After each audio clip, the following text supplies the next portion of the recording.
Bluetooth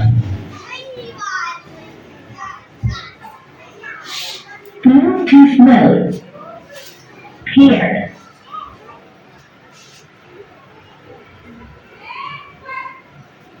बजाइए। ठीक है, चलिए। From the diary of Anne Frank, ये पेज हम लोग कंप्लीट करेंगे, बस यही टारगेट है। From the diary of Anne Frank.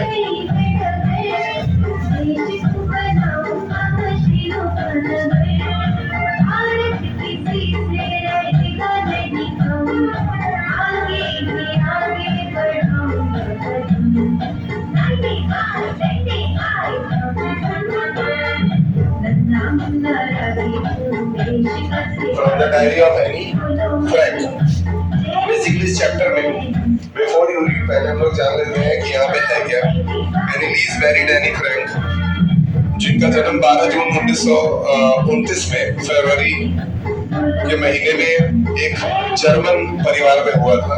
Born Jewish, ये ज्यूज फैमिली से बिलोंग रखती थी।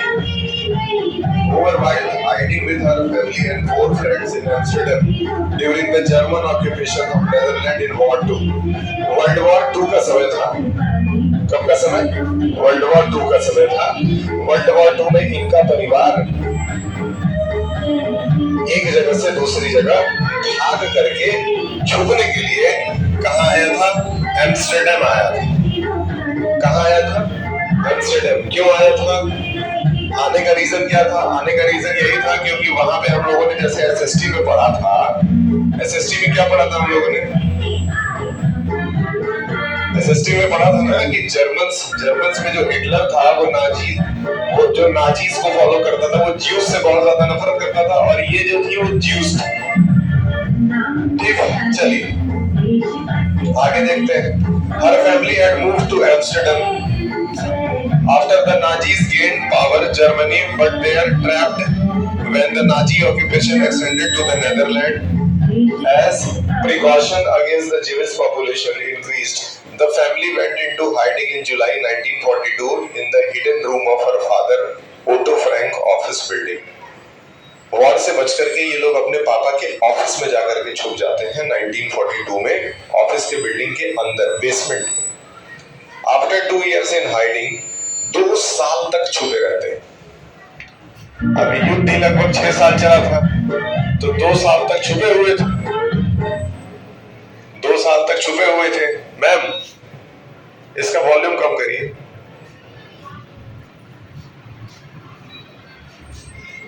ठीक है, 2 साल तक लगभग ये छुपे हुए थे। आगे देखते हैं। After 2 years in hiding, the group of betrayed and transported to the concentration camp system where Annie died of typhus in Bergen-Belsen with a day of her sister Margaret Frank. भैया एनी फ्रैंक की बहन का क्या नाम है? Margaret Frank. तो यहाँ क्या लिखा हुआ है? After 2 years of hiding, the group was betrayed and transported to the concentration camp. आपने कंसंट्रेशन कैंप का नाम सुना होगा कि जब हिटलर रूल कर रहा था तो उसने कंसंट्रेशन कैंप्स बनाए थे, जहां वो सारे ज्यूज को एक साथ इकट्ठा करता था और वहां जहरीला गैस छोड़ देता था, और जिसके बाद जहरीले गैस की वजह से भारी संख्या में लोग मर जाते थे। याद है आपको?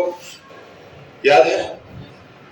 ठीक है, उसी समय की कहानी है ये, उसी समय की पूरी कहानी है जिस समय ये लोग बचते हुए छुपते हुए किसी तरह से 2 साल तक छुपे रहे। किस में छुपे रहे? कंसंट्रेशन ऑफिस में छुपे रहे, लेकिन उसके बाद इनको उठा करके कंसंट्रेशन कैंप में डाल दिया गया। समझ में आ रहा है? चलिए आगे देखते हैं।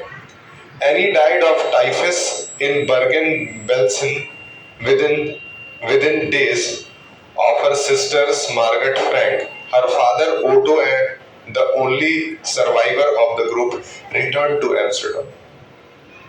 ठीक है, क्या कह रहा है कि एनी का तो वहां डेथ हो गया। क्या हो गया? डेथ हो गया, और वहां से सिर्फ उसके पिताजी ही वापस लौट करके आए। कौन? उनके पापा। The only survivor of the group returned to Amsterdam after the war ended to find that her diary had been saved. लेकिन एनी पर डे एक डायरी लिखती थी, और एनी की डायरी उस वॉर के बाद जब ये सब कुछ खत्म हो गया, सारा मामला खत्म हो गया, तो वो डायरी किसको मिला? उसके पिताजी को मिला। और शायद उसी डायरी से ये चैप्टर को फ्रेम करके बनाया गया है, जो एनी ने खुद अपने हाथों से लिखा था, उसी से इसको क्रिएट किया गया है। चलिए देखते हैं। कह रहा है, convinced that it was unique record, he took action to have published in English under the name of The Diary of a Young Girl. बाद में उसी डायरी को क्या किया गया? एक किताब में परिवर्तित किया गया और उस किताब का रखा गया क्या नाम? The diary of the young girl. Story समझ में आया कैसे स्टार्ट हो रहा है? तो बेसिकली जो एनी फ्रैंक है वो पहले ही मर चुकी है, लेकिन उसकी जो डायरी थी जिसमें वो लिखा करती थी, समझ में आ रहा है? उस डायरी में से कुछ पेजेस को लेकर के ये चैप्टर बनाया गया है। चलिए पढ़ते हैं। The diary was given to Anne Frank on her 13th birthday. जब एनी फ्रैंक 13 साल की थी तो ये डायरी उसको उसके घर वालों ने किस रूप में दिया था? गिफ्ट के रूप में दिया था। ठीक है। 13th birthday and Chronicle the event of her life was from 12 जून 1942 से लेकर के 1 अगस्त 1944 तक, मतलब लगभग 2-2.5 साल की पूरी कहानी जो है एनी फ्रैंक के लाइफ की, वो इस डायरी में आपको देखने के लिए मिल जाती है। अच्छी बात है। It was eventually translated from its original Dutch into many languages. उसमें कौन सी भाषा का जिक्र था? डच लैंग्वेज में उसने लिखा था, लेकिन उसको इन लोगों ने तमाम अलग अलग भाषाओं में कन्वर्ट किया और अभी आप देख सकते हैं कि वही किताब जो है वो इंग्लिश भाषा में यहाँ पे लिखी हुई है। ठीक है, अब आगे बढ़ते हैं। It was eventually translated Dutch into many languages and became one of the world most widely read book. दुनिया की बहुत प्रसिद्ध किताब ये एनी फ्रैंक वाली किताब बनती है आगे जाकर के। There have been also several films, television and theoretical production and even an opera based on the diary.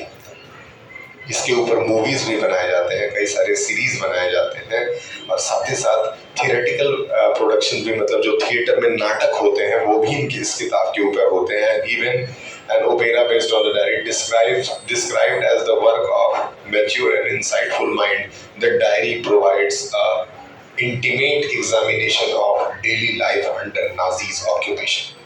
एक तरफ जब नाजीजों ने यानी कि जर्मन्स ने ज्यूज़ों का जीना